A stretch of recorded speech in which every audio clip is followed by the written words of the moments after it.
For today's video, gawa tayo ng lunch. Gada is this Arabic. Kaya naghugas ako ng lemon swat. Cinnamon yung kahoy. Tapos bilip. Yan, itulog na ni Inday. Pupunta sa caldero. Luto pala. Yan, ilit lang. Nakabs. Nabawa sila ng tubig.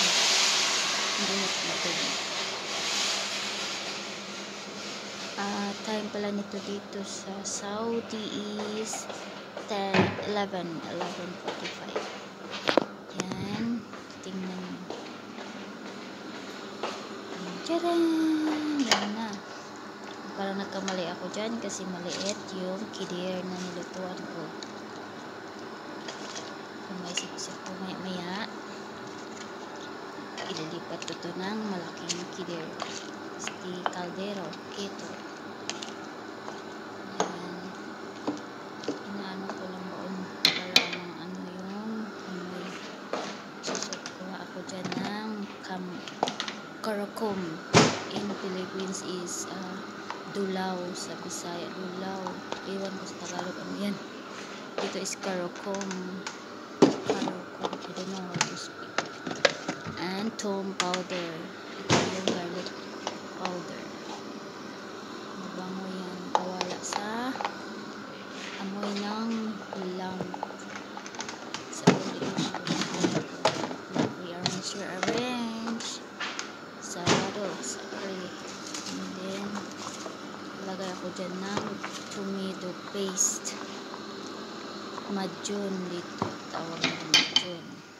Sa Pinas, pag magluto, ilalagay yung madjon pag malapit ng haunin. Pakuluan ng saglit. Dito, ibababad pagpulo. Pulang-pula na yun. Mag-mix yung turmeric. Tcharan! Ano ba ba ako nito dyan? Okay, puro sa ugasan. Ayan na yung ugasan. Tapos, ayan, naisip ko na kumuha ng malaking kaldero. Okay, kaldero. Ililipat ko yun kasi maliit lang pag mag-boiled na. Nakuha ang baw yun ng tubig. Maglinis sa stove. Ayan, pili-pili. Takip yan yung bago. Takip. Tcharan. Ulit.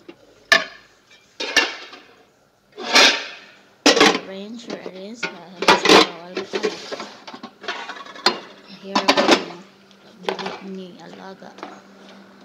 Check din. Lagi. Ayan. Time to sala-sala.